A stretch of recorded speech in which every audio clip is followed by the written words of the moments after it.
ಸಕಲ ಸಜ್ಜನರ ತಾಪಗಳನ್ನು ಕಳೆಯುವ ಧನ್ವಂತರಿ,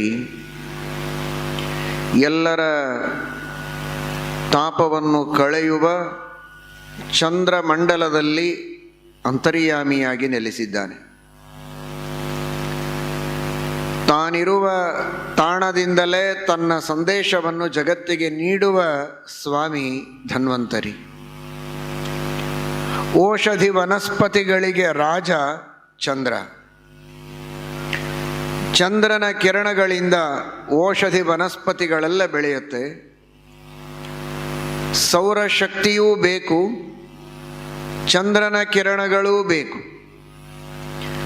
ಚಂದ್ರ ಔಷಧಿ ವನಸ್ಪತಿಗಳಿಗೆ ರಾಜ ಎಂಬುದಾಗಿ ಪುರಾಣಗಳಲ್ಲಿ ಹೇಳ್ತಾರೆ.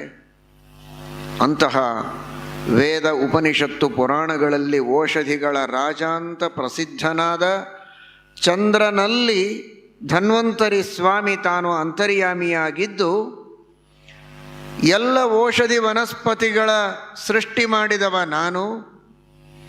ಆ ಎಲ್ಲ ವನಸ್ಪತಿಗಳ ಮೂಲಕ ನಿಮ್ಮೆಲ್ಲರಿಗೆ ಔಷಧಗಳನ್ನು ಒದಗಿಸಿ ರೋಗಗಳನ್ನು ಕಳೆಯುವುದಕ್ಕೆ ನಾನಿದ್ದೇನೆ ಅಂತ ಭಗವಂತ ತನ್ನ ಸ್ಥಾನದಿಂದಲೇ ತೋರಿಸಿಕೊಟ್ಟ. ಚಂದ್ರಮಂಡಲದಲ್ಲಿ ಪರಮಾತ್ಮ ತಾನು ಸನ್ನಿಹಿತನಾಗಿ ಚಂದ್ರನಿಗೆ ಔಷಧಿ ವನಸ್ಪತಿಗಳನ್ನು ಬೆಳೆಸುವುದಕ್ಕೆ ಬೇಕಾದ ಕಿರಣಗಳನ್ನು ಕೊಟ್ಟು ಅವನ ಮೂಲಕ ಆ ಕಾರ್ಯವನ್ನು ಮಾಡಿಸ್ತಾನೆ. ಶ್ರೀಕೃಷ್ಣ ಪರಮಾತ್ಮ ಹೇಳಿಕೊಂಡಂತೆ ಯದಾದಿತ್ಯಗತಂ ತೇಜಃ ಜಗದ್ಭಾಸಯತೆ ಅಖಿಲಂ ಯಚ್ಚಂದ್ರಮಸಿ ಯಚ್ಚಾಗ್ನೌ ತತ್ತೇಜೋ ವಿಧಿ ಮಾಮಕಂ. ಸೂರ್ಯನ ತೇಜಸ್ಸು, ಚಂದ್ರನಲ್ಲಿರುವ ತಂಪು ಎರಡೂ ಕೂಡ ನನ್ನ ಅಧೀನ. ಎರಡೂ ಪ್ರಕಾಶಗಳು ನಾನು ಪ್ರೇರಣೆ ಮಾಡಿದ್ದು ಅಂತ ಶ್ರೀಕೃಷ್ಣ ಪರಮಾತ್ಮ ಹೇಳಿಕೊಂಡಿದ್ದಾನೆ. ಕೃಷ್ಣ ಬೇರೆಯಲ್ಲ, ಧನ್ವಂತರಿ ಬೇರೆಯಲ್ಲ. ಕೃಷ್ಣನು ಅಮೃತ ಕೊಡುವುದಕ್ಕೆ ಬಂದವ, ಗೀತಾಮೃತವನ್ನು ಕೊಡುವುದಕ್ಕೆ ಬಂದವ ಕೃಷ್ಣ.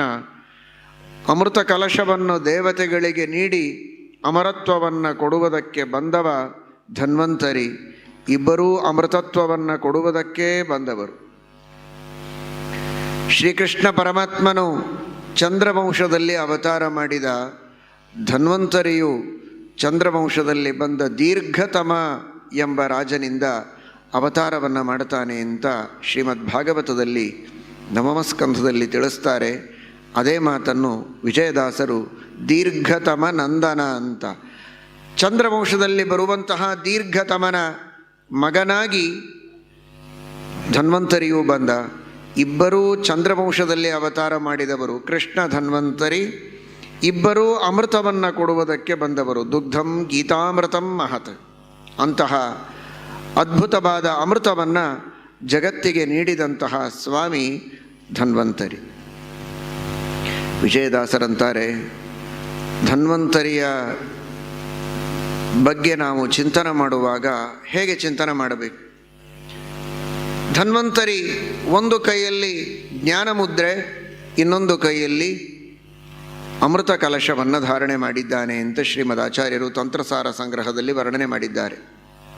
ಜ್ಞಾನ ಹಾಗೂ ಅಮೃತ ಎಂತಹ ಸುಂದರವಾದ ಮುದ್ರೆಗಳನ್ನು ಪರಮಾತ್ಮ ಧಾರಣೆ ಮಾಡಿದ್ದಾನೆ ಅಂದರೆ ಆ ಮುದ್ರೆಗಳಿಂದ ನಮಗೆ ಸಂದೇಶವನ್ನು ಕೊಡ್ತಾನೆ. ಭಗವಂತನ ರೂಪಗಳ ಚಿಂತನೆ ಮಾಡುವಾಗ ಈ ಮುದ್ರೆಗಳು ಒಂದು ಸಂದೇಶವನ್ನು ಕೊಡ್ತವೆ ಅಂತ ನಾವು ಚಿಂತನೆ ಮಾಡಬೇಕು. ಮುಖ್ಯವಾಗಿ ನಮಗೆ ಬೇಕಾದದ್ದು ಮೋಕ್ಷವೆಂಬ ಅಮೃತ. ಅದು ನಿಜವಾದ ಅಮೃತತ್ವ.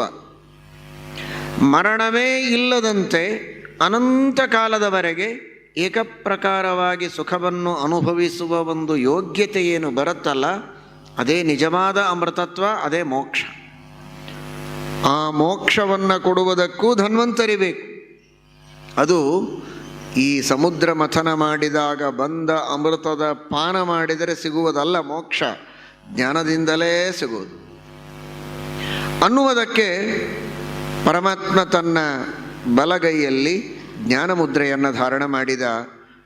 ನಿಮ್ಮೆಲ್ಲರಿಗೆ ಶುದ್ಧವಾದ ತತ್ವಜ್ಞಾನವನ್ನು ನೀಡಿ ಆ ತತ್ವಜ್ಞಾನದ ಮೂಲಕ ಮೋಕ್ಷವೆಂಬ ಅಮೃತತ್ವವನ್ನು ನಿಮಗೆ ಕೊಡ್ತೇನೆ ಅಂತ ಭರವಸೆಯನ್ನು ಪರಮಾತ್ಮ ಕೊಡ್ತಾನೆ. ತತ್ವಜ್ಞಾನವೆಂಬ ದೊಡ್ಡ ಸಾಧನೆಯನ್ನು ಕೊಟ್ಟು ಅದರಿಂದ ಮೋಕ್ಷವೆಂಬ ಅಮೃತತ್ವವನ್ನು ದೇವರು ಕೊಡಬಹುದು. ತತ್ವಜ್ಞಾನ ಪಡೆಯುವುದಕ್ಕೆ ಮೊದಲು ನಾವು ಬದುಕಬೇಕಲ್ಲ, ಆರೋಗ್ಯವಂತರಾಗಿರಬೇಕಲ್ಲ, ದೇಹ ಗಟ್ಟಿಯಾಗಿರಬೇಕು. ಶರೀರ ಮಾಧ್ಯಮ ಖಲು ಧರ್ಮ ಸಾಧನಂ, ಚೆನ್ನಾಗಿ ಧರ್ಮವನ್ನು ಮಾಡಬೇಕು, ಗಟ್ಟಿಮುಟ್ಟಿಯಾಗಿರಬೇಕು, ಶಾಸ್ತ್ರಗಳ ಅಧ್ಯಯನವನ್ನು ಮಾಡಿ ಗುರುಗಳ ಸೇವೆಯನ್ನು ಮಾಡಿ ಜ್ಞಾನವನ್ನು ಪಡೆಯುವುದಕ್ಕಾಗತ್ತೆ. ಜ್ಞಾನದಿಂದ ಮೋಕ್ಷವನ್ನು ನೀನು ಕೊಡ್ತೀಯ ನಿಜ. ಜ್ಞಾನವನ್ನು ಪಡೆಯುವುದಕ್ಕೆ, ಗುರುಗಳ ಸೇವೆ ಮಾಡುವುದಕ್ಕೆ, ಧರ್ಮ ಮಾಡುವುದಕ್ಕೆ ಶರೀರ ಚೆನ್ನಾಗಿರಬೇಕು ಅಂತ ಕೇಳಿದರೆ ಶರೀರದ ಆರೋಗ್ಯಕ್ಕೆ ಬೇಕಾದಂತಹ ಅಮೃತದ ರಸವನ್ನೂ ನಿಮಗೆ ಕೊಡ್ತೇನೆ ಅಂತ ಹೇಳುವುದಕ್ಕೆ ತನ್ನ ಮತ್ತೊಂದು ಕೈಯಲ್ಲಿ ಭಗವಂತ ಅಮೃತದ ಕಲಶವನ್ನು ಧಾರಣೆ ಮಾಡಿ ನಮಗೆ ದರ್ಶನವನ್ನು ಕೊಡ್ತಾನೆ. ಆ ರೀತಿ ಪರಮಾತ್ಮನ ಚಿಂತನವನ್ನು ಮಾಡಬೇಕು ಅಂತ ಶ್ರೀಮದ್ ಆಚಾರ್ಯರು ತಿಳಿಸಿದ್ದನ್ನು ವಿಜಯದಾಸರು ಒಂದು ಪದ್ಯದೊಳಗೆ ಜ್ಞಾನಮುದ್ರೆಯನ್ನು ಧಾರಣೆ ಮಾಡಿದ ವರ್ಣನೆ ಮಾಡುತ್ತಾರೆ. ಮತ್ತೊಂದು ಕಡೆಗೆ, ಒಂದೇ ಕಡೆಗೆ ಎರಡನ್ನೂ ಹೇಳಿಲ್ಲ, ಎರಡೂ ಸಮಾನ ಅಂತ ತಿಳಿಯಬೇಡಿ ಅಂತ ತೋರಿಸುವುದು ದಾಸರ ಉದ್ದೇಶ. ಜ್ಞಾನ ಮತ್ತು ಅಮೃತ ಕಲಶ ಎರಡೂ ಸಮಾನ ಅಂತ ತಿಳಿಯಬೇಡಿ, ಈ ಅಮೃತಕ್ಕಿಂತಲೂ ಜ್ಞಾನವೇ ಬಹಳ ಹಿರಿದಾದದ್ದು ಅಂತ ತೋರಿಸುವುದಕ್ಕೆ ಮೊದಲು ಅಮೃತ ಕಲಶವನ್ನು ಧಾರಣೆ ಮಾಡಿದ ಭಗವಂತನ ಹಸ್ತದ ವರ್ಣನೆಯನ್ನು ಮಾಡಿ ಮುಂದೊಂದೆರಡು ಪದ್ಯಗಳ ನಂತರ ಜ್ಞಾನಮುದ್ರೆಯನ್ನು ಧಾರಣೆ ಮಾಡಿದ್ದಾನೆ ಪರಮಾತ್ಮ ಅನ್ನುವ ವರ್ಣನೆಯನ್ನು ಮಾಡುತ್ತಾರೆ.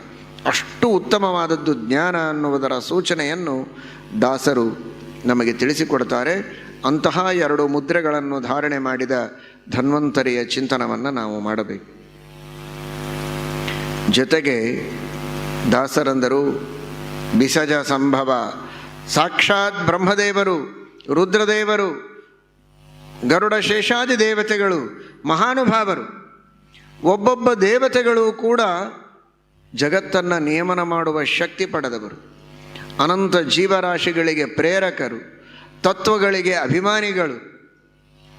ಅಂತಹ ಮಹಾನುಭಾವರಾದ ದೇವತೆಗಳು ಧನ್ವಂತರಿ ಭಗವಂತ ಅಮೃತ ಕಲಶವನ್ನು ಧಾರಣೆ ಮಾಡಿ ಪ್ರತ್ಯಕ್ಷನಾದರೆ ಅವನನ್ನು ವೇದ ಮಂತ್ರಗಳಿಂದ, ಪುರಾಣ ಮಂತ್ರಗಳಿಂದ ಸ್ತುತಿಸಿ ಸಾಷ್ಟಾಂಗ ಎರಗಿ ಪ್ರಾರ್ಥನೆ ಮಾಡಿಕೊಂಡಿದ್ದಾರೆ.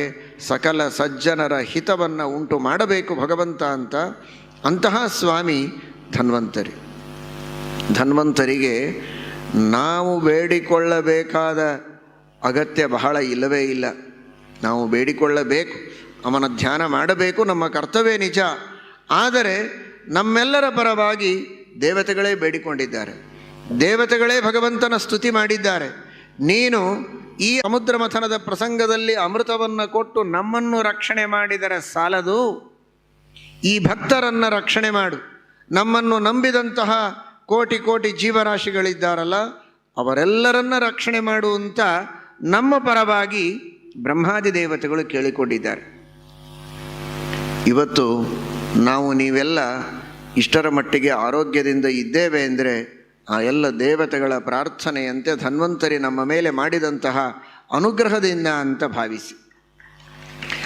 ನಾವೆಲ್ಲ ತಿಳಿದದ್ದು ಒಂದು ದೊಡ್ಡ ತಪ್ಪು ಅಂದರೆ, ನಮಗೆ ರೋಗಗಳಾದಾಗ ವೈದ್ಯರ ಹತ್ತಿರ ಧಾವಿಸಿ ಅವರು ಕೊಟ್ಟ ಔಷಧಿಗಳನ್ನು ನುಂಗಿ ನಮ್ಮ ರೋಗಗಳನ್ನು ಕಳೆದುಕೊಳ್ತೇವೆ. ಅದೊಂದೇ ರೋಗಗಳನ್ನು ಪರಿಹಾರ ಮಾಡಿಕೊಳ್ಳುವುದಕ್ಕಿರುವಂತಹ ಉಪಾಯ ಅಂತ. ಇದೇ ತಪ್ಪು. ರೋಗಗಳ ಪರಿಹಾರಕ್ಕೆ ಔಷಧಿಗಳುಂಟು ಸತ್ಯ, ಅದಕ್ಕೆ ವೈದ್ಯರ ಸಹಕಾರ ಬೇಕು ಸತ್ಯ. ಆದರೆ ಅದೊಂದೇ ಉಪಾಯವಲ್ಲ, ಅದು ಕೊನೆ ರಿಸಾರ್ಟ್. ಅದಕ್ಕೂ ಮೊದಲು ಇದು ಯಾವ ಅವಶ್ಯಕತೆಯೂ ಇಲ್ಲದಂತೆ ದೇವರೇ ನಮಗೂ ಗೊತ್ತಾಗದಂತೆ ನಮ್ಮ ರೋಗಗಳನ್ನು ಪರಿಹಾರ ಮಾಡ್ತಾ ಇರ್ತಾನೆ. ವಿಚಿತ್ರ ಅಂದರೆ, ಅಂತಹ ಹತ್ತಾರು ದುರ್ಗಗಳನ್ನು ದಾಟಿ ನಾವು ಬಂದಿರ್ತೇವೆ ಸುಖವಾಗಿ ದೇವರ ಅನುಗ್ರಹದಿಂದ. ಮೈಮೇಲೆ ಎಚ್ಚರವೇ ಇಲ್ಲ. ಕೊನೆಗೆ ಯಾವುದೋ ಒಂದು ಸಣ್ಣ ರೋಗವಾಗಿದ್ದರೆ ಅದಕ್ಕೆ ಔಷಧಿ ಕೊಟ್ಟ ವೈದ್ಯ ನನಗೆ ದೊಡ್ಡವನಾದ, ಅವನಿಗೆ ನಾನು ಮರ್ಯಾದೆಯನ್ನು ಕೊಡ್ತೇನೆ, ಕೃತಜ್ಞತೆಯನ್ನು ಅರ್ಪಣೆ ಮಾಡ್ತೇನೆ, ಹಣವನ್ನು ಕೊಡ್ತೇನೆ, ಎಲ್ಲ ನಿಜ. ಆದರೆ ಏನನ್ನೂ ಬಯಸದೆ ನಮಗೂ ತಿಳಿಯದಂತೆ ನಮ್ಮ ರೋಗಗಳನ್ನೆಲ್ಲ ಪರಿಹಾರ ಮಾಡಿ ನಮ್ಮನ್ನು ಆರೋಗ್ಯವಂತರನ್ನಾಗಿ ದೇವರಿಡ್ತಾನಲ್ಲ, ಅದು ಎಂತಹ ಅದ್ಭುತವಾದ ದೇವರ ಕಾರುಣ್ಯ. ನಮ್ಮ ಮೈ ಮೇಲೆ ಒಂದು ಚರ್ಮ ಇದೆಯಲ್ಲ, ಈ ಚರ್ಮವೇ ಒಂದು ದೊಡ್ಡದಾದಂತಹ ರಕ್ಷಣೆ ದೇವರು ನಮಗೆ ಕೊಟ್ಟದ್ದು. ನಮ್ಮ ದೇಹಕ್ಕೆ ನಾವು ಒಂದು ದೊಡ್ಡ ಕವಚ ಹಾಕಿಕೊಳ್ಳಬೇಕಾಗಿಲ್ಲ. ಹುಟ್ಟುವಾಗಲೇ ಕವಚವನ್ನು ಹೊತ್ತಿಕೊಂಡು ಹುಟ್ಟಿದ್ದೇವೆ. ಕರ್ಣನ ಬಗ್ಗೆ ನೀವು ಕೇಳ್ತೀರಿ. ಕರ್ಣನಿಗೆ ಸಹಜವಾದ ಕವಚ ಕರ್ಣಕುಂಡಲಗಳಿದ್ದವು ಅಂತ. ಕರ್ಣ ತಾನು ಹುಟ್ಟುವಾಗಲೇ ಕವಚ ಧಾರಣ ಮಾಡಿಯೇ ಹುಟ್ಟಿದ್ದಾನೆ ಗರ್ಭದಿಂದ. ಅದು ಕೇವಲ ಕರ್ಣ ಅಲ್ಲ, ನಾವು ನೀವೆಲ್ಲ ಕವಚ ಧಾರಣ ಮಾಡಿಯೇ ಹುಟ್ಟಿದ್ದೇವೆ. ಅದೇನು ಕವಚ ಅಂದರೆ ಈ ಚರ್ಮವೇ ಒಂದು ದೊಡ್ಡ ಕವಚ. ಏನಿದೆ ಅದನ್ನು ಹಾಗೆ ನೋಡಬೇಡಿ, ಇದಿಲ್ಲ ಅಂದರೆ ಹೇಗೆ ಅಂತ ನೋಡಿ. ಚರ್ಮವನ್ನು ದೇವರು ನಮಗೆ ಕೊಟ್ಟಿದ್ದಿಲ್ಲ, ನಮ್ಮ ಸ್ಥಿತಿ ಏನಾಗ್ತಾ ಇತ್ತು ಅಂತ ಚಿಂತನೆ ಮಾಡಿ. ಎಷ್ಟು ರೋಗಗಳು ನಮಗೆ ಬರುವುದಕ್ಕೆ ಸಾಧ್ಯ ಇತ್ತು. ನಮ್ಮ ರಕ್ತ ಮಾಂಸ ಇವುಗಳಿಗೆ ನೇರವಾಗಿ ಹೊರಗಿರುವಂತಹ ರೋಗಾಣುಗಳ ಸಂಪರ್ಕವಾದಾಗ ಎಷ್ಟು ರೀತಿಯಿಂದ ಇನ್ಫೆಕ್ಷನ್ ಆಗುವ ಸಾಧ್ಯತೆ ಇತ್ತು. ಅದನ್ನು ತಡೆಯುವುದಕ್ಕೆ ದೇವರು ಚರ್ಮವನ್ನು ಹುಟ್ಟುವಾಗಲೇ ಸೃಷ್ಟಿ ಮಾಡಿಕೊಟ್ಟು ಒಂದು ದೊಡ್ಡ ಕವಚ ಮಾಡಿಟ್ಟ. ರೋಗಗಳು ಬರದೇ ಇರುವಂತೆ ಮೊಟ್ಟ ಮೊದಲು ತಡೆಯುವಂತಹ ಒಂದು ದೊಡ್ಡ ಕೋಟೆ ಎಂದರೆ ಅದು ಚರ್ಮ. ನಮ್ಮ ದೇಹದ ಒಳಗೆ ಆಹಾರವನ್ನು ಸೇವಿಸುವಾಗ ರಸ ಇದೆ, ಲಾಲಾರಸ. ಆ ರಸ ಇದು ನಾವು ಉಂಡ ಅನ್ನ ಪಚನ ಮಾಡುವುದಕ್ಕೆ ಅತ್ಯಂತ ಅನಿವಾರ್ಯವಾದ ರಸ. ಅದಕ್ಕಾಗಿಯೇ ಪ್ರಾಚೀನರು ಆಯುರ್ವೇದವನ್ನು ತಿಳಿದವರು ತಿನ್ನುವಾಗ ತುತ್ತನ್ನು 32 ಸಲ ಅಗದು ತಿನ್ನಿ ಅಂತ ಹೇಳ್ತಾರೆ. 32 ಸಲ ಅಗಿಯುವಷ್ಟು ಇವತ್ತು ಉಪನ್ಯಾಸದಲ್ಲಿ ನಾವು ಹೇಳ್ತೇವೆ. ನಾವು ಏನು 32 ಸಲ ಅಗಿಯೋದಿಲ್ಲ. ಮತ್ತು ಅವಸರದಲ್ಲಿಯೇ ಊಟ ಮಾಡುವುದು ಎಲ್ಲರಿಗೆ ಅಭ್ಯಾಸವಾಗಿದೆ ಈಗ.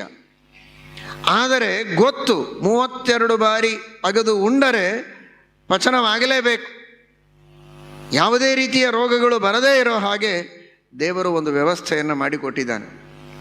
ನೋಡಿ, ನಮ್ಮ ಶ್ರೀಮದ್ ಆಚಾರ್ಯರು ಕೂಡ ಶಾಸ್ತ್ರಗಳ ತತ್ವವನ್ನು ಚೆನ್ನಾಗಿ ಅಗದು ರಸ ಕುಡಿಯಿರಿ ಅಂತ ತೋರಿಸುವುದಕ್ಕೆ ಬಾಯಿಯಲ್ಲಿ ಹಾಕಿಕೊಂಡ ತುತ್ತನ್ನು 32 ಬಾರಿ ಅಗದಂತೆ ಶಾಸ್ತ್ರೀಯ ತತ್ವಗಳನ್ನು 32 ಬಾರಿ ಚಿಂತನ ಮಾಡಿ ಎನ್ನುವ ಸಂಕೇತವೋ ಏನೋ ಅನ್ನುವಂತೆ ಮಹಾಭಾರತ ತಾತ್ಪರ್ಯ ನಿರ್ಣಯಕ್ಕೆ 32 ಅಧ್ಯಾಯಗಳನ್ನು ಮಾಡಿದ್ದಾರೆ.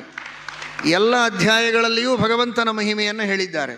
ಹೀಗಾಗಿ ಭಗವಂತನ ಮಹಿಮೆಯನ್ನು ಒಟ್ಟು ಎಷ್ಟು ಬಾರಿ ನಾವು ಚಿಂತನೆ ಮಾಡಿದಾಗಾಯಿತು ಅಂದರೆ 32 ಬಾರಿ ಚೆನ್ನಾಗಿ ಇದು ನಮ್ಮ ದೇಹದೊಳಗೆ ಅರಗಿ ಹೋಗುವಂತೆ, ಅದು ನಮ್ಮ ಮನಸ್ಸಿನಲ್ಲಿ ಚೆನ್ನಾಗಿ ಅರಗಿ ಅದು ನಮಗೆ ಜೀರ್ಣವಾಗಿ ಜ್ಞಾನವೆಂಬ ಆರೋಗ್ಯವನ್ನು ಕೊಡುವುದಕ್ಕೆ ದಾರಿಯಾಗತ್ತೆ ಅಂತ ಶ್ರೀಮದ್ ಆಚಾರ್ಯರು ತೋರಿಸಿದ್ದಾರೆ ಅಂತ ನಾವು ಸಾಂಕೇತಿಕವಾಗಿ ತಿಳಿಯಬಹುದು. ಈ ರೀತಿ ಆ ಲಾಲಾರಸ ಇದೆ. ಇದು ಕೇವಲ ನಾವು ಉಂಡ ಅನ್ನ ಪಚನ ಮಾಡುವುದಕ್ಕಾಗಿ ಇದ್ದದ್ದಲ್ಲ. ಎಷ್ಟೋ ರೋಗಾಣುಗಳನ್ನು, ಬ್ಯಾಕ್ಟೀರಿಯಾಸನ್ನು ಆ ಲಾಲಾರಸವೇ ನಾಶ ಮಾಡುತ್ತೆ, ಅಲ್ಲಿಯೇ ಕೊಂದಾಗತ್ತೆ. ಆಮೇಲೆ ಆ ಶುದ್ಧವಾದ ಆಹಾರ ನಮ್ಮ ಹೊಟ್ಟೆಗೆ ಹೋಗುತ್ತೆ. ಎಷ್ಟು ಭಗವಂತನಿಗೆ ನಮ್ಮ ಮೇಲಿರುವಂತಹ ಪ್ರೀತಿ ನೋಡಿ. ಧನ್ವಂತರಿ ರಕ್ಷಣೆ ಮಾಡುವ ರೀತಿ ಅಂದರೆ ಕೇವಲ ಔಷಧಿಗಳಿಂದಲ್ಲ, ಚರ್ಮವನ್ನು ಕೊಟ್ಟು ಮೊದಲು ತಡೆದ, ದಾಟಿ ಚರ್ಮದ ಮೇಲೆ ನಾವು ಆಹಾರ ಇಟ್ಟುಕೊಳ್ಳೋದಕ್ಕಾಗುವುದಿಲ್ಲ, ಬಾಯಿಯಲ್ಲಿ ಹಾಕಲೇಬೇಕು. ಹಾಕಿದಾಗ ಬ್ಯಾಕ್ಟೀರಿಯಾಗಳು, ರೋಗಾಣುಗಳು ನಮಗೆ ಪೀಡೆ ಕೊಡಬಾರದು ಅಂತ ಅಲ್ಲಿ ಲಾಲಾರಸ ನಮ್ಮ ಆಹಾರದ ಪಚನೆಗೂ ಇದು ರಸವಾಗಿ ಕೆಲಸ ಮಾಡಿದರೆ ಬರುವ ಬ್ಯಾಕ್ಟೀರಿಯಾಗಳಿಗೆ ಆ್ಯಸಿಡ್ ಆಗಿ ಕೆಲಸ ಮಾಡುತ್ತೆ. ಅವುಗಳನ್ನು ಅಲ್ಲಿಯೇ ನಾಶ ಮಾಡಿ ನಮಗೆ ಒಳಗೆ ಕಳಿಸ್ತದೆ. ಈ ರೀತಿ ದೇಹದ ಒಳಗೆ ಪದಾರ್ಥಗಳು ಹೋದ ಮೇಲೂ ಒಳಗೂ ಆ ಪದಾರ್ಥಗಳನ್ನು ಪಚನ ಮಾಡುವುದಕ್ಕೆ ಭಗವಂತ ಆ್ಯಸಿಡ್ ಕೊಟ್ಟಿದ್ದಾನೆ. ಅಲ್ಲಿಯೂ ಮತ್ತೆ ಆ ದೇಹದಲ್ಲಿರುವ ಆಹಾರದಲ್ಲಿ ಸೇರಿಕೊಂಡ ದೋಷಗಳು ಮತ್ತೆ ನಾಶ ಆಗತ್ತೆ. ಒಂದೇ ಎರಡೇ. ನಮ್ಮ ದೇಹದೊಳಗಿರುವ ಕಿಡ್ನಿ, ಅದರೊಳಗಿರುವಂತಹ ನೆಫ್ರಾನ್ಸ್ ನಮ್ಮ ದೇಹದಲ್ಲಿ ತ್ಯಾಜ್ಯವಾದ ವಸ್ತುಗಳನ್ನು ಹೊರಗೆ ಕಳಿಸಿ ನಮಗೆ ಆರೋಗ್ಯವಂತರನ್ನಾಗಿ ಮಾಡುತ್ತೆ. ಇವುಗಳೆಲ್ಲ ನಾವು ಆಗೊಮ್ಮೆ ಈಗೊಮ್ಮೆ ವೈದ್ಯರ ಹತ್ತಿರ ಹೋದಾಗ ಅವರಿಗೆ ಬೇಡಿಕೊಂಡಾಗ ಚೀಟಿ ಬರೆದು ಅವರು ಕೊಟ್ಟ ಔಷಧಿಗಳಂತೆ ನಾವು ದೇವರಿಗೆ ಪ್ರತಿಯೊಂದು ಬಾರಿ ಬೇಡಿಕೊಳ್ಳೋದಕ್ಕೆ ಸಾಧ್ಯ ಇದೆಯಾ? ಇಷ್ಟು ತ್ಯಾಜ್ಯಾಂಶಗಳು ನನ್ನ ದೇಹದಲ್ಲಿ ಸೇರಿಕೊಂಡಿವೆ ಸ್ವಾಮಿ, ಹೊರಗೆ ಹಾಕಿಸು, ಒಂದಿಷ್ಟು ಕಿಡ್ನಿ ಆ್ಯಕ್ಟಿವೇಟ್ ಮಾಡು ಅಂತ ಒಂದು ದಿನ ಇಲ್ಲಿ ಕುಳಿತವರು ನೀವು ಯಾರಾದರೂ ಬೇಡಿಕೊಂಡಿದ್ದೇವಾ? ಇಷ್ಟು ಬಾರಿ ದೇವರ ಗುಡಿಗಳಿಗೆ ಹೋಗಿದ್ದೀರಿ, ಅನೇಕ ಮಠಗಳಿಗೆ ಹೋಗಿದ್ದೀರಿ, ಪ್ರದಕ್ಷಿಣೆ ನಮಸ್ಕಾರ ಪಂಚಾಮೃತ ಸೇವೆಗಳೆಲ್ಲ ಮಾಡಿಸಿದ್ದೀರಿ, ಯಾವತ್ತು ಇದಕ್ಕಾಗಿ ಪ್ರಾರ್ಥನೆ ಮಾಡಿದ್ದೀರಿ ಹೇಳಿ? ಅಂತ ಹೇಳಿ ದೇವರು ಮಾಡದೆ ನಿಲ್ಲಿಸಿದ್ದಾನ ಹೇಳಿ? ಇದಕ್ಕಿಂತ ಹೆಚ್ಚು ಭಗವಂತನ ಕಾರುಣ್ಯ ಏನು ಬೇಕು? ನಮಗೆ ಗೊತ್ತಿಲ್ಲ, ನಾವು ಕೇಳಿಲ್ಲ, ಆದರೆ ದೇವರು ಬಿಟ್ಟಿಲ್ಲ. ನಿರಂತರವಾಗಿ ನಮ್ಮ ದೇಹದಲ್ಲಿ ತ್ಯಾಜ್ಯಾಂಶಗಳನ್ನು ಹೊರಗೆ ಹಾಕಿಸ್ತಾನೆ. ಯಾವುದು ಇರಬೇಕೋ ಅದು ಚೆನ್ನಾಗಿ ಉಳಿಯುವಂತೆ ಮಾಡ್ತಾನೆ. ಅಂತಹ ವಿಚಿತ್ರವಾದ ಆ ಭಗವಂತನ ವ್ಯವಸ್ಥೆ ದೇಹದೊಳಗೆ ಇದೆ. ಅದಕ್ಕೆ ನಾನು ಹೇಳಿದೆ, ಏನು ಬೇಡಬೇಕು ಅಂತ ಗೊತ್ತಿಲ್ಲದ ಕುನ್ನಿ ಮಾನವರಿಗಾಗಿ ಅಂದು ಬ್ರಹ್ಮಾದಿ ದೇವತೆಗಳೇ ಬೇಡಿಕೊಂಡ್ರು. ಹುಟ್ಟಿದ ಎಲ್ಲ ಮಾನವರನ್ನು ನೀನು ನಾನಾ ರೀತಿಯಿಂದ ಒಳಗೆ ಹೊರಗೆ ಎಲ್ಲ ಠಾವಿನಲ್ಲಿ ನಿಂತು ರಕ್ಷಣೆ ಮಾಡು ಅಂತ ಬ್ರಹ್ಮಾದಿಗಳ ಪ್ರಾರ್ಥನೆಯಂತೆ ಸ್ವಯಂ ತಾನು ಅನಂತ ಕಾರುಣ್ಯ ಪರಿಪೂರ್ಣನಾದದ್ದಕ್ಕೆ ಧನ್ವಂತರಿ ನಮ್ಮನ್ನು ಈ ರೀತಿ ರಕ್ಷಣೆ ಮಾಡ್ತಾ ಇದ್ದಾನೆ. ಅದನ್ನು ವಿಜಯದಾಸರು ಹೇಳಿದರು. ಬಿಸಜ ಸಂಭವ ರುದ್ರ ಮೊದಲಾದ ದೇವತೆಗಳಿಂದ ವಂದ್ಯನಾಗಿ ಸ್ತುತ್ಯನಾಗಿ ಆ ಪರಮಾತ್ಮ ನಮ್ಮನ್ನು ರಕ್ಷಣೆ ಮಾಡ್ತಾನೆ. ನಮ್ಮ ಪ್ರಾರ್ಥನೆಯಂತೆ ದೇವರು ರಕ್ಷಣೆ ಮಾಡ್ತಾನೆ ಅಂತ ನಾವು ಭಾವಿಸುವುದಲ್ಲ. ಇದೇ ತರಹ ಇನ್ನೊಂದು ಕಡೆಗೆ ದಾಸರು ಹೇಳುವಾಗ ಎನ್ನ ಮಾತಲ್ಲ ಇದು ಎನ್ನ ಹಿರಿಯರ ಮಾತು ಅಂತ. ಹಾಗೆ ಬ್ರಹ್ಮಾದಿ ದೇವತೆಗಳು ಅವರು ಪರಮ ಭಕ್ತರು, ನಿಷ್ಕಾಮ ಭಕ್ತರು, ಅವರು ಮಾಡುವ ಪ್ರಾರ್ಥನೆಯನ್ನು ಮನ್ನಿಸಿ ನಮ್ಮನ್ನು ಉದ್ಧಾರ ಮಾಡು ಅಂತ ನಾವು ದೇವರಿಗೆ ಕೇಳಬೇಕು. ಇದೇ ಧನ್ವಂತರಿ ತಾನು ಧಾರಣೆ ಮಾಡಿದ ಅಮೃತ ಕಲಶದೊಳಗೆ ಎಂತಹ ಅದ್ಭುತವಾದ ಅಮೃತ ಅದು. ಅದೇನು ದೇವತೆಗಳು ದಾನವರು ಭಾರೀ ಪರಾಕ್ರಮದಿಂದ ತಂದದ್ದು ಅಂತ ತಿಳಿಯಬೇಡಿ. ಮಹಾಪರಾಕ್ರಮಶಾಲಿಗಳು ನಿಜ, ಆದರೆ ಮುಖ್ಯ ಕಾರಣ ದೇವರೇ.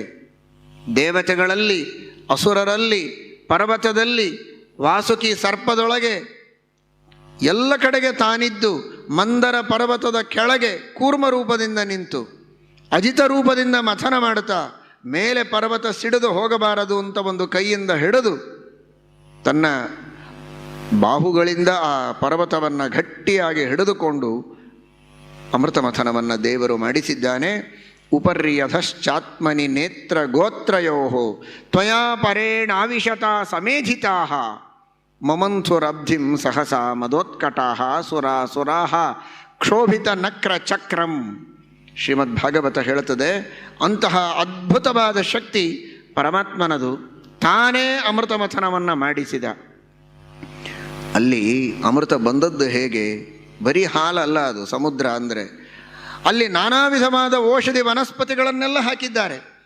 ಜಗತ್ತಿನಲ್ಲಿ ದೇವರು ಸೃಷ್ಟಿ ಮಾಡಿದ ಅದ್ಭುತವಾದ ಔಷಧಿ ಗುಣ ಇರುವ ಸಾವಿರ ಔಷಧಿ ವನಸ್ಪತಿಗಳನ್ನು ಸಮುದ್ರದಲ್ಲಿ ಹಾಕಿ ಅದೆಲ್ಲವನ್ನು ಸೇರಿಸಿ ಮಥನ ಮಾಡಿದಾಗ ಸಕಲ ಔಷಧಿ ವನಸ್ಪತಿಗಳ ಸಾರ ಸರ್ವಸ್ವವೇ ಅಮೃತವಾಗಿ ಹೊರಗೆ ಬಂದದ್ದು. ಅದನ್ನು ದೇವರು ತಾನು ಕಲಶದಲ್ಲಿ ತೆಗೆದುಕೊಂಡು ಬಂದು ಪ್ರತ್ಯಕ್ಷನಾಗಿದ್ದಾನೆ. ಎಲ್ಲ ವಸ್ತುಗಳನ್ನು ಹುಟ್ಟಿಸಿದ್ದು ನಾನು, ಅದರೊಳಗೆ ಈ ಸಾರ ಇಟ್ಟದ್ದು ನಾನು ಅಂತ ತೋರಿಸುವುದಕ್ಕೆ ಮಥನ ಮಾಡಿಸಿದರೂ ತನ್ನಷ್ಟಕ್ಕೆ ತಾನೇ ಸಮುದ್ರದ ಮೇಲೆ ಮೊಸರು ಕಡಿದಾಗ ಬೆಣ್ಣೆ ತೇಲಿದಂತ ತೇಲದೆ ಅದು ಕಲಶದೊಳಗೆ ದೇವರು ತಂದು ಕೊಡುವ ಮೂಲಕ ತೋರಿಸಿದ್ದು. ನಿತ್ಯದಲ್ಲಿ ನೀವು ಮೊಸರು ಕಡಿದಾಗ ಬರುವ ಬೆಣ್ಣೆಯೂ ನಾನೇ ಕೊಡೋದು ಅಂತ ದೇವರು ತೋರಿಸಿಕೊಟ್ಟ. ನೀನು ಕೇಳಿದಿರಲ್ಲ, ಅದಕ್ಕೆ ದೇವರು ಬೆಣ್ಣೆ ಕಳ್ಳ ಅಲ್ಲ. ಯಾಕೆಂದರೆ ಬೆಣ್ಣೆ ಕೊಡುವವನೇ ಅವ. ಮಥನ ಮಾಡಿದಾಗ ಬರುವ ಬೆಣ್ಣೆಯನ್ನು ಕೊಡುವವನೇ ಭಗವಂತ. ಅವನದ್ದನ್ನೇ ಅವನು ತೆಗೆದುಕೊಂಡರೆ ಕಳ್ಳ ಹೇಗೆ? ಅದನ್ನು ತೋರಿಸೋದಕ್ಕೋ ಅನ್ನುವಂತೆ ಧನ್ವಂತರಿ ಮಥನ ಮಾಡಿದಾಗ ಬಂದ ಅಮೃತವನ್ನು ತನ್ನ ಕಲಶದಲ್ಲಿ ಹಿಡಿದುಕೊಂಡು ಬಂದು ದೇವತೆಗಳಿಗೆ ಮೋಹಿನಿ ರೂಪದಿಂದ ಪಾನ ಮಾಡಿಸಿ ಅನುಗ್ರಹವನ್ನು ಮಾಡಿದ ಎಂಬ ತತ್ವವನ್ನು ಇಲ್ಲಿ ಚಿಂತನೆ ಮಾಡಬೇಕು ಅಂತ ದಾಸರು ಹೇಳುತ್ತಾರೆ. ಆ ಧನ್ವಂತರಿಯ ವರ್ಣನೆಯನ್ನು ಮಾಡಿದ್ದಾರೆ. ನೀವು ಕೇಳಿದಿರಿ. ಪೀತಾಂಬರ ಧಾರಣ ಮಾಡಿದ್ದಾನೆ, ಕಿರೀಟ ಧಾರಣ, ಕಾಂಚಿ ಡಾಬು ಧಾರಣ ಮಾಡಿದ್ದಾನೆ, ಭುಜಾಭರಣಗಳು, ಅಂಗುಲೀಯಕ, ಸಕಲಾಭರಣ ಭೂಷಿತನಾಗಿ ಸುಂದರ ಮೂರ್ತಿಯಾಗಿ ಭಗವಂತ ನಿಂತಿದ್ದಾನೆ ಅಂತ. ಯಾಕೆ ಅಂದರೆ ಇದ್ಯಾಕೆ ವರ್ಣನೆ ಮಾಡಿದರೆ ದಾಸರು? ದೇವರು ಬಹಳ ದೊಡ್ಡವ, ನಮ್ಮ ಉಪಕಾರ ಮಾಡಿದವ ಸಾಕಲ್ಲ, ನಮಗೂ ಅವನಿಗೂ ಅಷ್ಟೇ ರಿಲೇಷನ್. ಆ ಡಾಕ್ಟರ್ ಬಹಳ ಚೆನ್ನಾಗಿದ್ದಾರೆ, ಕೆಂಪಿದ್ದಾರೆ, ಬಹಳ ಟ್ರಿಮ್ ಆಗಿ ಇದೆಲ್ಲ ನಮಗೇನು ಕೆಲಸ? ನಮಗೆ ಬೇಕಾದದ್ದು ಅವನ ಕೈಗುಣ ತಾನೇ. ನಿಜ. ಆದರೆ ಕೆಲವೊಮ್ಮೆ ಹೀಗೆ ಸಂಶಯ ಬರುತ್ತೆ, ನಮಗೆ ಯಾವುದೋ ಒಂದು ರೋಗ ಇದೆ, ಆ ರೋಗದ ಪರಿಹಾರಕ್ಕೆ ಒಬ್ಬ ವೈದ್ಯನ ಹತ್ರ ಹೋಗ್ತೀವ. ಆ ವೈದ್ಯ ಚೆನ್ನಾಗಿದ್ದಾನೋ, ಎತ್ತರ ಇದ್ದಾನೋ, ಗಿಡ್ಡ ಇದ್ದಾನೋ, ದಪ್ಪ ಇದ್ದಾನೋ, ಅವನಲ್ಲಿ ಇನ್ನೇನು ಗುಣನೋ ದೋಷನೋ ನಮಗೆ ಬೇಕಿಲ್ಲ.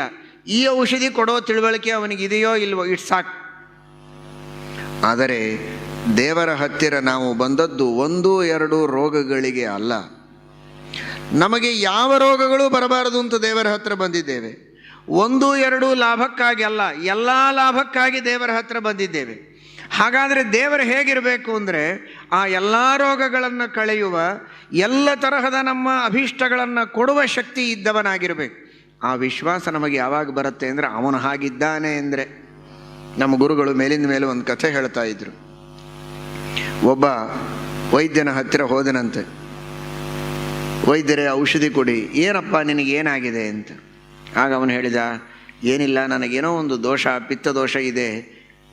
ಯಾವುದೇ ಒಂದು ವ್ಯಕ್ತಿಯನ್ನು ನೋಡಿದರೆ 2 ಕಾಣಿಸ್ತಾರೆ, ಹೀಗಾಗಿ ನನಗೆ ಬಹಳ ತೊಂದರೆ ಆಗಿದೆ. ಬೇರೆ ಯಾರಾದರೂ 2 ಕಾಣಿಸಿದರೆ ಪರವಾಗಿಲ್ಲ, ಮನೆಯಲ್ಲಿ ಹೆಂಡತಿಯು 2 ಕಾಣಿಸ್ಲಿಕ್ಕೆ ಒಬ್ಬ ಹೆಂಡತಿಯನ್ನು ಕಟ್ಕೊಂಡೇ ಕಷ್ಟ ಆಗಿರುತ್ತೆ. ಇನ್ನು 2 ನನಗೆ ಕಾಣಿಸಿದರೆ 2 ಬೈದಾಗ ಅನ್ನಿಸ್ತದೆ. ಹೊಗಳಿದರೆ ಪರವಾಗಿಲ್ಲ, 2 ಹೊಗಳಿದ್ದಾರೆ ಅಂತ ಸಂತೋಷ ಇರ್ಬೋದು. ಪ್ರಾಯ ಮನೆಯಲ್ಲಿ ಬಯಸ್ಕೊಳ್ಳೋದೇ ಜಾಸ್ತಿ ಇರುತ್ತೆ. 2 ಬೈದರೆ ಇನ್ನು ಡಬಲ್ ಆಯ್ತಲ್ಲ. ಅದಕ್ಕಾಗಿ ಒಂದು ಔಷಧಿ ಕೊಟ್ಟರೆ ವಾಸಿ ಅಂತ. ಸರಿ ಅಂತ ಒಳಗೆ ಹೋಗಿ ಔಷಧಿ ಎಲ್ಲ ರೆಡಿ ಮಾಡ್ಕೊಂಡು ಬಂದಂತೆ ನೋಡ್ತಾ ಇದ್ದಾನೆ. ಯಾರಿಗೆ ಕೊಡಲಿ ಅಂತ ಕೇಳ್ದ ಅವನು. ಇವನಿಗೆ ಆಶ್ಚರ್ಯ ಆಯಿತು, ಇರೋದೇ ಒಬ್ಬನು ಯಾರಿಗೆ ಕೊಡಲಿ ಅಂತ ಕೇಳ್ತಾನಲ್ಲ ಈ ಮಹಾಶಯ ಅಂತ. ನಿನಗೆ ಕೊಡ್ಲಾ, ನಿನಗ ಅಂದ. ಎಲ್ಲ ಒಂದೇ ಥರ ಕಾಣಿಸ್ತಾ ಇದ್ದೀರಿ ಇಂದ. ಯಾಕೆ ಹೀಗೆ ಕೇಳ್ತೀರಿ ಡಾಕ್ಟ್ರೇ ಅಂದರೆ ಅವನಂದ, ನನಗೆ ಒಬ್ಬರು ನೋಡಿದ್ರೆ 4 ಜನ ಕಾಣಿಸ್ತಾರೆ. ಅವನು ಓಡಿ ಹೋಗಿಬಿಟ್ಟ ಪೇಷಂಟು. ಇಂಥವನ ಹತ್ರ ಔಷಧಿ ತೆಗೆದುಕೊಂಡ್ರೆ ನನ್ನ ಗತಿ ಏನು ಅಂದ. ಇವನಿಗೆ ನಿಜವಾಗಿ ಔಷಧಿ ಕೊಡೋ ಯೋಗ್ಯತೆ ಇದ್ದರೆ ತಾನು ಮೊದಲು ಸರಿ ಮಾಡ್ಕೊಳ್ತಾ ಇದ್ನಲ್ಲ. ತನಗೆ ಒಬ್ಬರನ್ನು ನೋಡಿದರೆ 4 ಕಾಣೋದಾದರೆ ನನ್ನನ್ನೇನು ಉದ್ಧಾರ ಮಾಡ್ತಾನೆ ಇವನು ಅಂತ. ಹಾಗೆ ಕೈ ಸರಿ ಇಲ್ಲ, ಕಾಲು ಸರಿ ಇಲ್ಲ, ಟೊಂಕ ಸರಿ ಇಲ್ಲ, ಭಾರ ಎತ್ತಲಿಕ್ಕಾಗೋದಿಲ್ಲ, ತಲೆ ಸರಿ ಇಲ್ಲ ಅಂತ ಆದರೆ ಅಂಥ ದೇವರ ಹತ್ರ ಹೋಗಿ ನಾನೇನು ಮಾಡೋದು ಅಂತ ಅನಿಸಬಾರದು. ಅದಕ್ಕೆ ದಾಸರು ವರ್ಣನೆ ಮಾಡಿದರು. ಸರ್ವಾಭರಣ ಭೂಷಿತನಾಗಿದ್ದಾನೆ, ಎಲ್ಲ ಅಂಗಾಂಗಗಳು ಚೆನ್ನಾಗಿ ಇವೆ. ಅಂತಹ ಕೋಟಿ ಭಾರದ ಕಿರೀಟವನ್ನು ಧಾರಣೆ ಮಾಡುವಷ್ಟು ಗಟ್ಟಿಯಾಗಿದೆ ತಲೆ. ಅಷ್ಟೇ ಭಾರದ ಕಾಂಚಿ ಡಾವನ್ನು ತನ್ನ ಟೊಂಕದ ಮೇಲೆ ಹಾಕಿಕೊಳ್ಳುವುದಕ್ಕೆ ಟೊಂಕ ಗಟ್ಟಿಯಾಗಿದೆ. ಟೊಂಕ ತಲೆ 2 ಗಟ್ಟಿ ಇದೆ ಅಂದರೆ ಎಲ್ಲ ಗಟ್ಟಿ ಇದೆ ಅಂತ ಅರ್ಥ. ಟೊಂಕ ಗಟ್ಟಿಯಾಗಿದೆ, ತಲೆ ಗಟ್ಟಿಯಾಗಿದೆ, ಕೈಕಾಲುಗಳು ಗಟ್ಟಿಯಾಗಿವೆ. ಸುಂದರನಾಗಿದ್ದಾನೆ, ಸರ್ವಾಭರಣ ಭೂಷಿತನಾಗಿದ್ದಾನೆ. ಹಾಗಾದರೆ ಇಂಥ ದೇವರ ಹತ್ರ ಹೋದರೆ ನನಗೂ ಒಳ್ಳೆ ಆರೋಗ್ಯವನ್ನು ಕೊಡೋದಕ್ಕೆ ಇವನು ಸಮರ್ಥ ಅಂತ ಚಿಂತನೆ ಮಾಡುವುದಕ್ಕೆ ಆ ರೀತಿ ವಿಜಯದಾಸರು ಆ ಧನ್ವಂತರಿಯ ವರ್ಣನೆಯನ್ನು ಮಾಡುತ್ತಾರೆ. ಕೊನೆಗಂತಾರೆ, ಧನ್ವಂತರಿಯನ್ನು ಯಾವಾಗ ಸ್ಮರಣೆ ಮಾಡಬೇಕು ಅಂತ ಕೇಳಬೇಡಿ, ಯಾವಾಗಲೂ ಮಾಡಿ ಅಂತಾರೆ. ಯಾಕೆಂದರೆ ನಿಮಗೆ ಯಾವಾಗ ರೋಗ ಬರುತ್ತೋ ಗೊತ್ತಿಲ್ಲ. ಮಾತಾಡ್ತಾ ಕೊಲ್ಯಾಪ್ಸ್ ಆಗಬಹುದು, ನಡೀತಾ ಬೀಳ್ತಾರೆ. ಹರಟೆ ಹೊಡೆಯುವಾಗ ಎಷ್ಟೋ ಜನ ಇದ್ದಕ್ಕಿದ್ದ ಹಾಗೆ ಹಾರ್ಟ್ ಫೇಲ್ ಆಗುತ್ತೆ. ಯಾರಿಗೆ ಯಾವ ಹೊತ್ತಿನಲ್ಲಿ ಏನಾಗತ್ತೆ ಅಂತ ಊಹೆ ಮಾಡಲಿಕ್ಕೂ ಸಾಧ್ಯ ಇಲ್ಲ. ಅಷ್ಟು ವಿಚಿತ್ರವಾದ ರೋಗಗಳೆಲ್ಲ ಬರುತ್ತೆ. ಅದು ಬರಬಾರದು ಅನ್ನುವುದಕ್ಕೆ ಧನ್ವಂತರಿಯ ಪ್ರಾರ್ಥನೆಯ ರೂಪದಲ್ಲಿ ಸ್ಮರಣೆ ಮಾಡಿ. ಈಗಂತೂ ಸುಖವಾಗಿದ್ದೇವಲ್ಲ, ಇಷ್ಟು ದಿವಸ ಸುಖವಾಗಿದ್ದೇವಲ್ಲ. ನಮಗೇನೋ ಒಂದು ವಯಸ್ಸಿದೆ, ನಿಮಗೊಂದು ವಯಸ್ಸಿದೆ.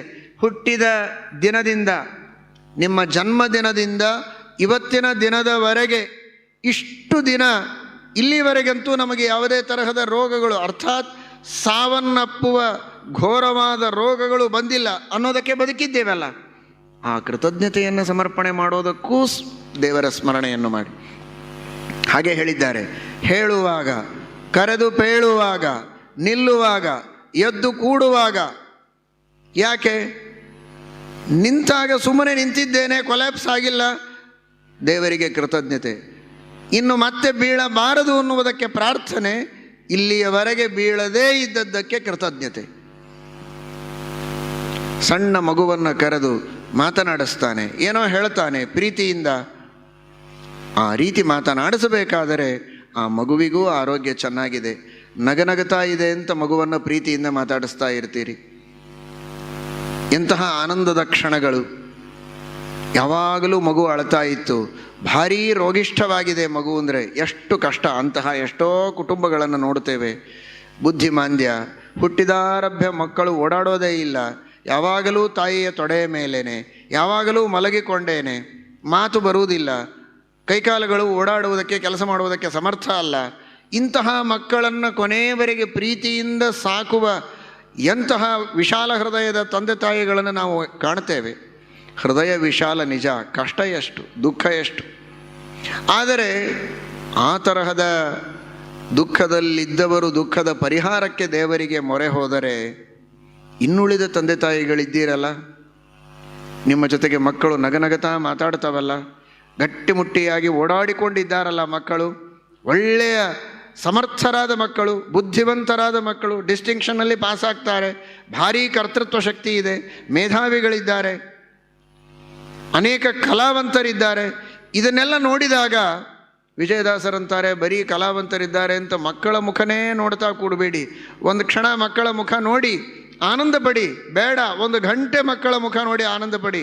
1 ಕ್ಷಣ ಆದರೂ ಧನ್ವಂತರಿ ಕಡೆ ನೋಡಿ. ಧನ್ವಂತರಿಯ ಅನುಗ್ರಹ ಇದ್ದದ್ದಕ್ಕೆ ಮಗ ಇಷ್ಟು ಚೆನ್ನಾಗಿ ಆರೋಗ್ಯವಂತನಾಗಿ ಓಡಾಡಿಕೊಂಡಿದ್ದಾನೆ.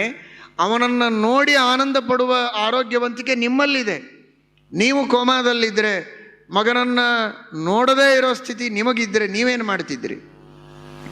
ಮಗನನ್ನು ನೋಡುವ ಆರೋಗ್ಯ ನಿಮಗೆ, ಕಣ್ಣು, ಶಕ್ತಿ, ಬುದ್ಧಿ ಎಲ್ಲ ನಿಮಗೆ ಚೆನ್ನಾಗಿದೆ, ಮಕ್ಕಳು ಚೆನ್ನಾಗಿದ್ದಾರೆ, ಹೆಂಡತಿ ಗಂಡ ಚೆನ್ನಾಗಿದ್ದಾರೆ, ಬಂಧು ಬಳಗ ಚೆನ್ನಾಗಿದೆ.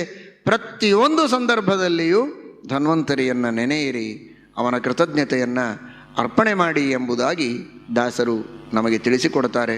ಕೊನೆಗೆ ಹೇಳ್ತಾರೆ, ಧನ್ವಂತರಿಯ ಸುಳಾದಿಯನ್ನು ಪಠನ ಮಾಡಿ ಶ್ರೀಮದ್ ಆಚಾರ್ಯರು ತಂತ್ರಸಾರ ಸಂಗ್ರಹದಲ್ಲಿ ಉಪದೇಶ ಮಾಡಿದ ಮಂತ್ರವನ್ನು ಜಪ ಮಾಡಬೇಕಾದರೆ ಶುದ್ಧಿ ಬಹಳ ಬೇಕು. ಸದಾಚಾರ ನಿಷ್ಠರಾಗಿ ನಿತ್ಯದಲ್ಲಿ ಸ್ನಾನ, ಸಂಧ್ಯಾವಂದನ, ಏಕಾದಶಿಯ ಉಪವಾಸಾದಿಗಳನ್ನು ವ್ಯವಸ್ಥಿತವಾದ ರೀತಿಯಲ್ಲಿ ಮಾಡುವ ಸದಾಚಾರ ಇದ್ದವರು ಶ್ರೀಮದ್ ಆಚಾರ್ಯರು ಹೇಳಿದ ಧನ್ವಂತರಿ ಮಂತ್ರದ ಜಪವನ್ನೇ ಮಾಡಿ ಸಿದ್ಧಿಯನ್ನು ಪಡೆದುಕೊಳ್ಳಿ. ನಾನು ಅದಕ್ಕೆ ಸಮಸಮಾಂತ ಪ್ರತಿಯಾಗಿ ಸುಳಾದಿ ಮಾಡಿದ್ದಲ್ಲ ಅಂತಾರೆ ಕೊನೆಯ ನುಡಿಯಲ್ಲಿ. ಪ್ರಣವಪೂರ್ವಕ ಧಂ ಧನ್ವಂತರಯೇ ನಮಃ, ಆ ಮಂತ್ರವನ್ನೇ ಜಪಿಸಿ ರೋಗಗಳನ್ನು ಪರಿಹಾರ ಮಾಡಿಕೊಳ್ಳಬೇಕು.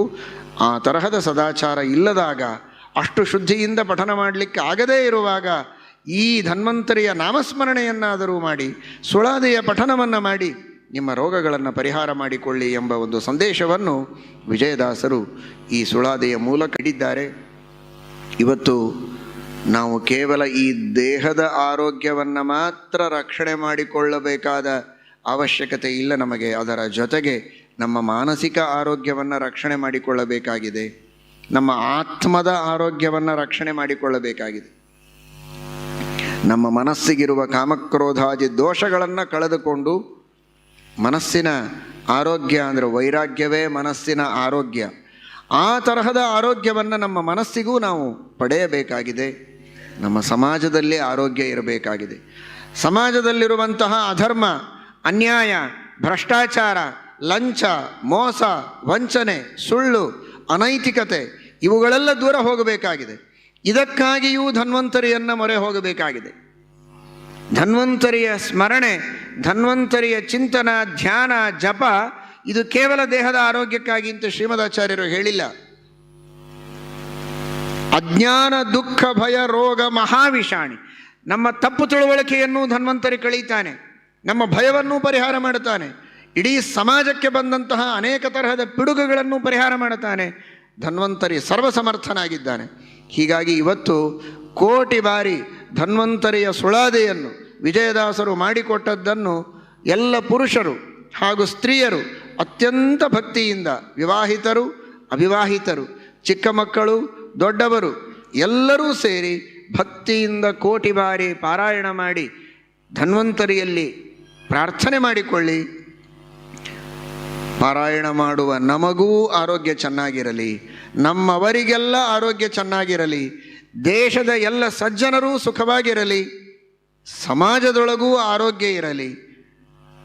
ದೈಹಿಕ ಮಾನಸಿಕ ಆರೋಗ್ಯಗಳ ಜೊತೆಗೆ ಸಾಮಾಜಿಕವಾದ ಆರೋಗ್ಯ ಅಂದರೆ ಸಮಾಜದಲ್ಲಿರುವಂತಹ ದೋಷಗಳು, ಭ್ರಷ್ಟಾಚಾರಗಳು, ಅನ್ಯಾಯಗಳು, ಅಧರ್ಮಗಳು ದೂರವಾಗಲಿ. ಎಲ್ಲರೂ ಹರಿಭಕ್ತರಾಗಲಿ, ಶ್ರದ್ಧಾವಂತರಾಗಲಿ, ಧಾರ್ಮಿಕರಾಗಲಿ ಎಂಬ ಒಂದು ದೊಡ್ಡ ಸಂಕಲ್ಪವನ್ನಿಟ್ಟುಕೊಂಡು ಧನ್ವಂತರಿಯ ಸ್ಮರಣೆಯನ್ನು ಪ್ರತಿಯೊಬ್ಬ ಭಗವದ್ಭಕ್ತರೂ ಕೂಡ ನೀವು ಮಾಡಬೇಕು. ನಮ್ಮ ಭಾರತ ದೇಶದ ಏನೊಂದು ಶುದ್ಧವಾದ ಧರ್ಮ ಇದೆ, ಸನಾತನ ಧರ್ಮ ಇದೆ, ವೈದಿಕ ಧರ್ಮ ಇದೆ, ಅನಾದಿ ಕಾಲದಿಂದ ನಡೆದು ಬಂದಂತಹ ಧರ್ಮ. ಇಂತಹ ಧರ್ಮವೇ ಒಂದು ದೊಡ್ಡದಾದ ನಮ್ಮ ದೇಶದ ಆರೋಗ್ಯ ಇದು. ಈ ಧರ್ಮವೇ ನಮ್ಮ ದೇಶದ ಆರೋಗ್ಯ. ನಮ್ಮ ದೇಶಕ್ಕೆ ಬಂದ ಅನಾರೋಗ್ಯ ಅಂದರೆ ಈ ಧರ್ಮವನ್ನು ಕೆಡಿಸುವಂತಹ ಜನ ಏನಿದ್ದಾರೆ, ಈ ಸನಾತನ ಧರ್ಮವನ್ನು ಸಹನೆ ಮಾಡದೇ ಇರುವ ಜನ ಏನಿದ್ದಾರೆ, ಅವರಿಂದ ಆಗುವ ಉಪಟಳ, ಅವರಿಂದ ಆಗುವ ವಿಘ್ನ, ಅದೇ ದೊಡ್ಡದಾದಂತಹ ಅನಾರೋಗ್ಯ. ನಮ್ಮ ದೇಶಕ್ಕೆ ಆಗುವ ಅನಾರೋಗ್ಯ, ದೇಶದ ಮೇಲೆ ಅಟ್ಯಾಕ್ ಮಾಡುವ ಬ್ಯಾಕ್ಟೀರಿಯಾಗಳು, ವೈರಸ್ಸು, ರೋಗಾಣುಗಳು ಅಂದರೆ ಯಾವುದು ಈ ಸನಾತನ ಧರ್ಮಕ್ಕೆ ವಿರೋಧಿಯಾದಂತಹ ಚಟುವಟಿಕೆಗಳಿವೆ, ಈ ಸನಾತನ ಧರ್ಮಕ್ಕೆ ವಿರೋಧಿಯಾದಂತಹ ಪ್ರವೃತ್ತಿ ಇದೆ, ಅದೇ ದೊಡ್ಡದಾದ ಅನಾರೋಗ್ಯ. ಅಂತಹ ಅನಾರೋಗ್ಯವನ್ನು ಕೂಡ ನಾಶ ಮಾಡುವಂತಹ ಆ ಎಲ್ಲ ಬ್ಯಾಕ್ಟೀರಿಯಾಗಳನ್ನು, ಈ ಧರ್ಮಕ್ಕೆ ವಿರೋಧಿಯಾದಂತಹ ಎಲ್ಲ ರೋಗಾಣುಗಳ ಮೇಲೆ ಸರ್ಜಿಕಲ್ ಸ್ಟ್ರೈಕ್ ಮಾಡುವ ಒಬ್ಬನೇ ಒಬ್ಬ ದೇವ ಅಂದರೆ ಅವನು ಧನ್ವಂತರಿ. ಅಂತಹ ಧನ್ವಂತರಿಗೆ ಮೊರೆಹೊಕ್ಕು ನಮ್ಮ ಒಳಗಿನ ರೋಗಗಳು, ದೇಶದ ರೋಗಗಳು ಎಲ್ಲವನ್ನೂ ದೂರ ಮಾಡಿ ನಮ್ಮ ಧರ್ಮದ ಧ್ವಜ ಪತಾಕೆ ಯಾವಾಗಲೂ ನಮ್ಮ ದೇಶದಲ್ಲಿ ಹಾರಬೇಕು. ಎಂದಿಗೂ ಕೂಡ ನಮ್ಮ ದೇಶ ಧರ್ಮದಿಂದ ಭ್ರಷ್ಟ ಆಗಬಾರದು, ಧರ್ಮಾಂತರ ಆಗಬಾರದು, ಮತಾಂತರ ಆಗಬಾರದು. ಏಷ ಧರ್ಮ ಸನಾತನಃ ಆಚಂದ್ರಾರ್ಕವಾಗಿ ಈ ಮಹಾಭಾರತದ ಸಂಸ್ಕೃತಿ, ರಾಮಾಯಣದ ಸಂಸ್ಕೃತಿ ಇದು ಉಳಿಯಬೇಕು, ಜಾಜ್ವಲ್ಯಮಾನವಾಗಬೇಕು ಅಂತ ಧನ್ವಂತರಿಯಲ್ಲಿ ಮೊರೆ ಹೋಗೋಣ, ಶರಣು ಹೋಗೋಣ. ನಿಶ್ಚಿತವಾಗಿಯೂ ಒಂದು ಬಾರಿ ಸ್ಮರಣೆ ಮಾಡಿದರೆ ಸಾಕು, ಕೋಟಿ ಬಾರಿ ನೀವೆಲ್ಲ ಭಕ್ತಿಯಿಂದ ಸ್ಮರಣೆ ಮಾಡಿದರೆ ಧನ್ವಂತರಿ ಒಲಿಯದೇ ಇರ್ತಾನ, ನಿಶ್ಚಿತವಾಗಿಯೂ ಅನುಗ್ರಹ ಮಾಡ್ತಾನೆ ಎನ್ನುವ ಭರವಸೆ ನಮಗಿದೆ. ಹರಿವಾಯು ಗುರುಗಳು ನಮ್ಮಲ್ಲಿ ನಿಮ್ಮಲ್ಲಿ ನಿಂತು ಸಾಧನೆಯನ್ನು ಮಾಡಿಸಲಿ ಎಂಬುದಾಗಿ ಪ್ರಾರ್ಥನೆಯನ್ನು ಮಾಡೋಣ. ಎಲ್ಲರಿಗೂ ನಮ್ಮ ಉಪಾಸ್ಯ ಮೂರ್ತಿಯಾದ ಮೂಲರಾಮ ದಿಗ್ವಿಜಯರಾಮ ವೇದವ್ಯಾಸದೇವರು ಜ್ಞಾನಭಕ್ತಿ ವೈರಾಗ್ಯಗಳನ್ನು ಕೊಟ್ಟು ಇಂತಹ ಸೇವೆ ನಿರಂತರವಾಗಿ ಅವರಿಂದ ನಡೆಯುವಂತೆ ಅನುಗ್ರಹಿಸಲಿ. ಧನ್ವಂತರಿ ಅವರಿಗೆ ದೈಹಿಕ, ಮಾನಸಿಕ, ಕೌಟುಂಬಿಕ, ಸಾಮಾಜಿಕ ಎಲ್ಲ ರೀತಿಯ ಆರೋಗ್ಯಗಳನ್ನು ಕರುಣಿಸಿ ಅನುಗ್ರಹಿಸಲಿ ಎಂಬುದಾಗಿ ಪ್ರಾರ್ಥನೆಯನ್ನು ಮಾಡ್ತೇವೆ. ಶ್ರೀಕೃಷ್ಣಾರ್ಪಣಮಸ್ತು.